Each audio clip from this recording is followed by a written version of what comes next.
बिस्मिल्लाहिर्रहमानिर्रहीम। अस्सलाम वालेकुम नाज़रीन। सुप्रीम कोर्ट में आज बहुत अहम समाअत हुई है। मुल्क की जो मुस्तकबिल है उसके हवाले से अब फैसला सुप्रीम कोर्ट के पास आ चुका है। मैं ज़्यादा लंबी तमहीद नहीं बांधूंगा। सदीक जान अदील वड़ाइच, स्ट्रेट अवे बड़ी खबर है। क्या खबर है सर? देखिए, आज अदालत ने एक चीज़ तो वाज़े कर दी है कि जो पार्लियामेंट के अंदर के मामलात हैं, अदालत उसमें कोई दखल अंदाजी नहीं करने जा रही, उसमें कोई रिस्ट्रिक्ट नहीं करने जा रही।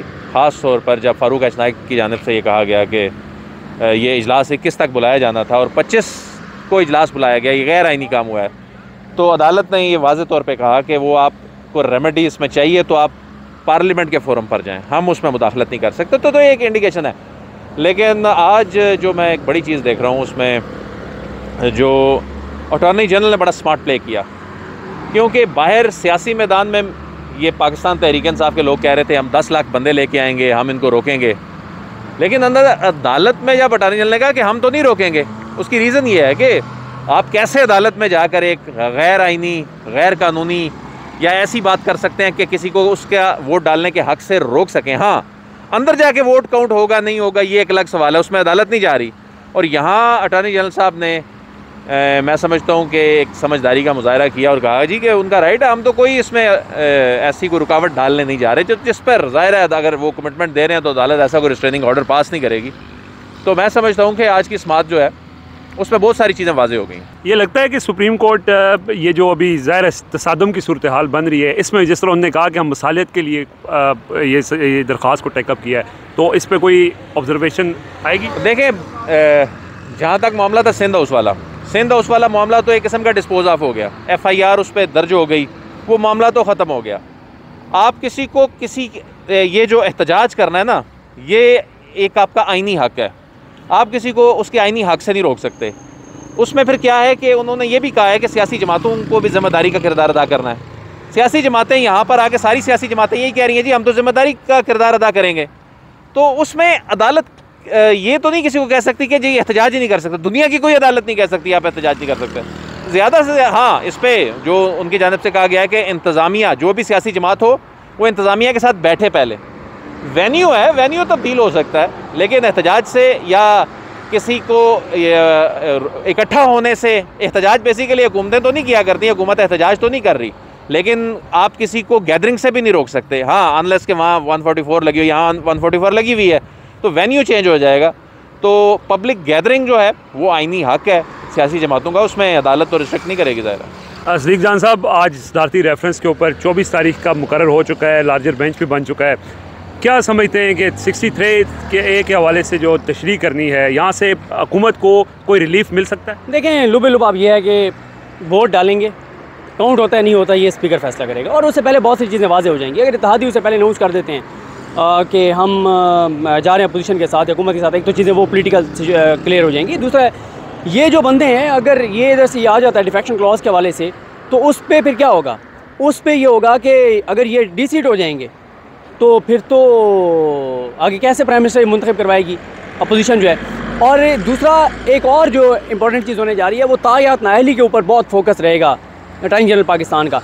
तीसरी मैं आपको बात बता दूं, वो बहुत इंपॉर्टेंट है, एक मैंने वीडियो भी की है, 10 जजेस का फैसला है डिफेक्शन क्लॉज के ऊपर, वो बहुत इंपॉर्टेंट है, वो ज़रूर आप देखिएगा, उसके पॉइंट बहुत इंपॉर्टेंट है। आज सबसे पहले जिस केस का हवाला दिया अटॉर्नी जनरल पाकिस्तान ने, वो केस है जिसके ऊपर मैंने कल परसों वीडियो की थी। एक खबर मैं आपको दे दी, डिसाइड हो गया है कि जलसा डी चौक में नहीं होने जा रहा, जलसा कहीं और इमरान खान करने जा रहे हैं। देखने वालों को ये बताएं कि सुप्रीम कोर्ट में जो ये मामला आया है, ये क्या अदम एतमाद पर, वोटिंग पर कहीं कोई असरअंदाज होगा? एक तो तायात नाअहली के हवाले से आपने कहा कि अदालत सिर्फ वो कर सकती है, लेकिन अरकान के डिस्क्वालिफिकेशन के हवाले से पहले से कोई बात हो सकती है?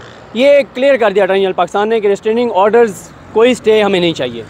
वो मामला पार्लियामेंट में चलता रहेगा, ये मामला अलग चलता रहेगा। ये पार्लियामेंट वाले मामले से बाद फैसला आता है, पहले आते हैं, हमें इससे कोई लेना देना नहीं है। हम एक लीगल पॉइंट के ऊपर आपसे पूछना चाहते हैं कि क्या आप पाकिस्तान में हमेशा के लिए लोटक रेसी, हॉर्स ट्रेडिंग, ज़मीर फरोशी और बिकने बिकाने वाला काम बंद करना चाहते हैं या नहीं करना चाहते? हम इसलिए अदालत में आए। बस अगर अदालत ये तायात नाअहली के हवाले से कोई डिसीजन कर लेती है, तो फिर आपको लगता है कि ये जो नाराज़ अरकान हैं या जो दूसरी तरफ चले गए हैं, ये फिर अपना फैसला वापस लेंगे? देखें, वो तो अब ये पहले हो जाएगी, ये फैसला बाद में आएगा, जो मुझे अभी तक लग रहा है। ये आपको मैं बता दूं कि थोड़ा सा फ़र्क ज़रूर है, क्योंकि जो है ना तायात नाली 621F में, क्योंकि वो लिखी हुई नहीं है आइन में, और सुप्रीम कोर्ट ने कि वो तायात नाली जो नाली है वो तायात होगी, वहाँ पे डिक्लेरेशन आ जाता है कोर्ट का। कोर्ट कहती है कि ये झूठा है, बददियानत है, और सुप्रीम कोर्ट को डिक्लेरेशन क्योंकि हमेशा के लिए बरकरार रहता है तो वो हमेशा के लिए नायल होगा। ये एक सुप्रीम कोर्ट के उस फैसले का अलुबिलबाब है।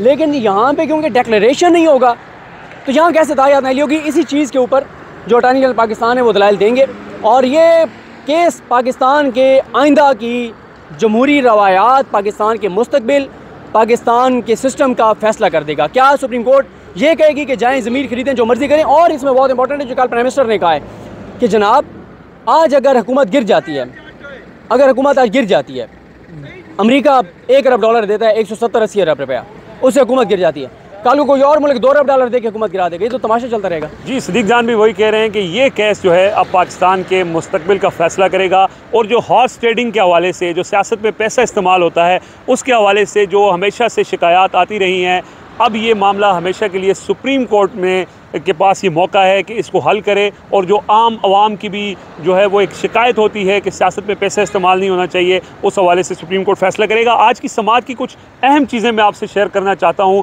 एक तो बड़ा categorically attorney general of Pakistan ने सुप्रीम कोर्ट को बताया है कि किसी तौर पर भी हुकूमत अरकान को वोट देने से नहीं रोकेगी, और इस हवाले से उन्होंने अदालत में ये मौक़िफ़ भी इख्तियार किया है कि हम जिस दिन असम्बली का इजलास होगा और वोटिंग होगी, उस दिन रेड जोन के अंदर किसी कारकुन को या अवाम को आने की इजाज़त नहीं दी जाएगी। दूसरा, उसके अलावा उन्होंने ये भी कहा कि ये चूँकि वोट देना रुकन का हक़ है, तो लिहाजा हम इसमें भी कोई रुकावट नहीं डालेंगे। और जो पार्टी पॉलिसी के ख़िलाफ़, चीफ जस्टिस ने उनसे पूछा कि क्या पार्टी पॉलिसी के ख़िलाफ़ कोई रुकन को वोट देने की इजाज़त हो सकती है, तो उस पर अटॉर्नी जनरल ने ये कहा कि बिल्कुल अगर कोई रुकन पार्टी पॉलिसी के ख़िलाफ़ वोट देना चाहे तो वो वोट दे सकता है। तो अटॉर्नी जनरल ने आज बड़ा, जैसे सदीक जान और अदील वड़ाइश ने भी बताया कि बड़ा जो है वो टेक्निकली इस सारी समाअत के दौरान बात की है। एक और बात यहाँ पर मेंशन करना भी बहुत अहम है, जो सुप्रीम कोर्ट बार के वकील थे उनको अदालत ने थोड़ा सा टफ टाइम दिया है। एक तो अदालत ने कहा कि आपका इस सारा तहरीक अदम एतमाद के मामले से आपका क्या ताल्लुक़ है, तो उस पर उन्होंने ये कहा कि ये इंसानी हुकूक का मामला है, तो इसको हम देख सकते हैं। तो एक तो उन्होंने उसको इंसानी हुकूक का मामला करार दिया, लेकिन अदालत ने उनको ये कहा कि आप ये इस मामले में आपका ताल्लुक़ नहीं है। हाँ, जो एक दरख्वास्त थी कि कोई तसादम हो सकता है, तो उस मामले में देखा जा सकता है। लेकिन ज़ाहिर है सुप्रीम कोर्ट बार एसोसिएशन हो